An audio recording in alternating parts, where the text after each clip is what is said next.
रूस से सस्ता तेल तो खरीद रहा भारत, लेकिन हो गया ये बड़ा घाटा। आइए जानते हैं इसके बारे में। नमस्कार दोस्तों, आप सभी का स्वागत है ट्रिगर पॉलिटिक्स पे। अमेरिका समेत पश्चिमी देशों की ओर से लगातार आए आर्थिक प्रतिबंध का सामना कर रहा रूस भारत को रियायत कीमतों पर तेल निर्यात कर रहा है। भारत भी अमेरिकी चेतावनी और आर्थिक प्रतिबंध को नजरअंदाज करते हुए भारी मात्रा में रूसी तेल आयात कर रहा है।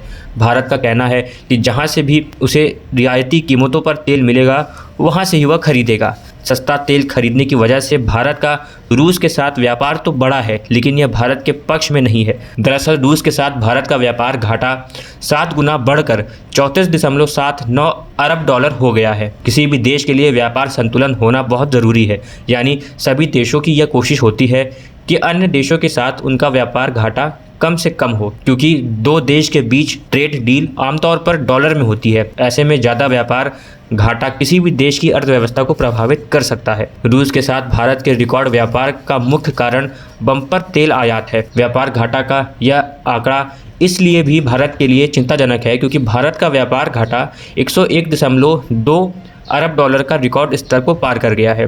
ऐसा पहली बार हुआ है जब भारत का व्यापार घाटा 100 अरब डॉलर के पार गया हो।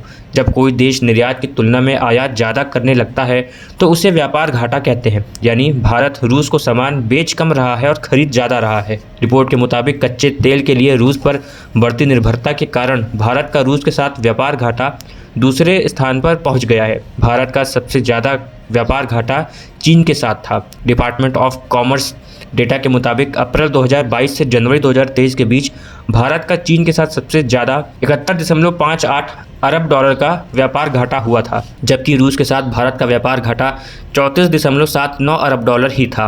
वित्तीय वर्ष 2021-22 की तुलना में रूस के साथ व्यापार घाटा में 7 गुना की बढ़ोतरी आई है। पिछले वित्तीय वर्ष यह व्यापार घाटा सिर्फ 4.86 अरब डॉलर था। इस अवधि में रूस के कुल आयात में 2/3 से ज़्यादा लगभग 37.27 अरब डॉलर का सिर्फ तेल आयात हुआ है। क्रूड ऑयल के लिए रूस पर बढ़ती निर्भरता के कारण दोनों देशों के बीच व्यापार घाटा उच्चतम स्तर पर है।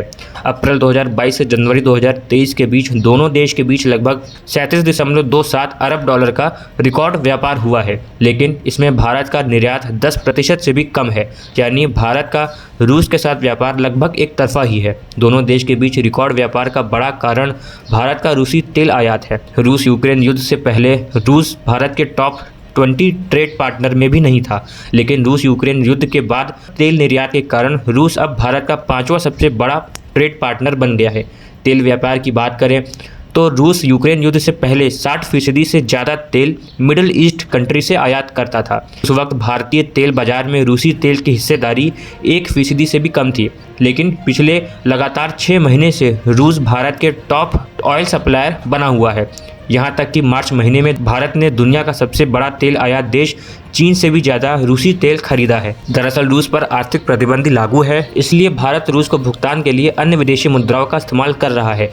भारत रुपए रूबल मैकेनिज्म पर व्यापार करने के लिए जोर देता है, लेकिन रूस बैंक रुपया में व्यापार करने से कतराते हैं क्योंकि भारत से रूस का आयात काफ़ी कम है। इस कारण व्यापार संतुलन काफ़ी हद तक रूस के पक्ष में झुका हुआ है। इस असंतुलन व्यापार को पाटने के लिए भारत के विदेश मंत्री एस जयशंकर और वित्त मंत्री निर्मला सीतारमण कई बार इस मुद्दे को उठा चुकी हैं। हाल ही में समाचार एजेंसी ब्लूमबर्ग को दिए एक इंटरव्यू में निर्मला सीतारमण ने कहा, रियायती रूसी तेल खरीद के लिए जरूरी है कि रूस भुगतान माध्यम में सुधार करे। इसके अलावा हाल ही भारत दौरे पर आए रूसी प्रधानमंत्री के साथ विदेश मंत्री एस जयशंकर ने रुपए रूबल मैकेनिज्म पर विस्तार पूर्वक चर्चा की है। हालांकि रूसी उप मुख्यमंत्री ने इस असंतुलन व्यापार को पाटने के लिए 500 से अधिक भारतीय उत्पादों को आयात करने का प्रस्ताव दिया है। आप सभी का इस पर क्या कहना है, हमें कमेंट करके जरूर बताएं और ऐसी देश और दुनिया से जुड़ी खबरों के लिए कृपया हमारे चैनल को सब्सक्राइब करने और वीडियो को लाइक कर दें।